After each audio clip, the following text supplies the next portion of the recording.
Incumbent President Paul Kagame danced with hundreds of his supporters at Kigali's Amahoro Stadium to celebrate early results, showing a landslide victory in this year's presidential race. Since the beginning of the rallies, you were with me. You suffered with me, and I say thank you. Despite the wide margin, however, at least some of those who lined up to vote at sunrise had mixed opinions. I have prayed for Kagame. Now God has heard my prayer. So we are happy that Kagame is going to win this presidential election because he is the only one who can stabilize Rwanda. Look, my life is bad. The country is developing, but some people are still struggling.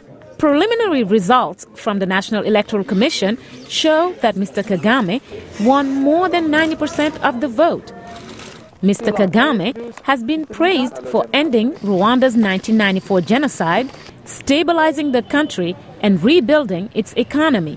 But he also has his critics. Victoire Ingabire, an opposition leader who has been sentenced to house arrest, took a different view of the election. He will win not because he is popular among Rwanda's population, but he will win because the Electoral Commission, the members of this commission are the members of his political party. The run-up to the campaign was marred by a series of attacks on outspoken critics of the government, and other opposition politicians say they were barred from participating. While the government denies all allegations, Jonathan Elliott of Human Rights Watch is not surprised at Kagame's victory. Well, there is direct evidence, of course, that government had a hand in the closing down of newspapers, the fleeing of the two editors overseas to Uganda, again, them reporting numerous threats against their person. Also, we had the unfortunate, terrible killing of the deputy leader of the Green Party. The leader of the Democratic Green Party had been reporting threats against his person for some time from people connected to the government. But Almami Silla of the Institute for Electoral Systems says Mr. Kagame should be given credit for his achievements. Since he came to power, he's been committed to fighting corruption in the country, which is, of course, endemic in many African countries. He's committed to bringing development to the country.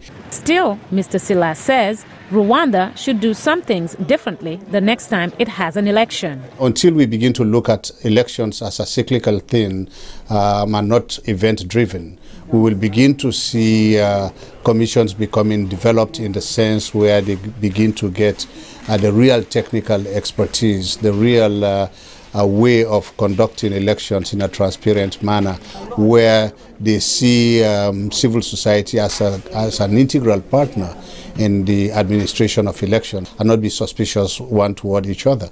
For Human Rights Watch's Jonathan Elliott, the real question is where Rwanda goes from here. There's some pretty important choices they have to make. Do they want to allow the opening of political space for differing opinions? Do they want to have more space in the media for views that challenge those of President Kagame and his government?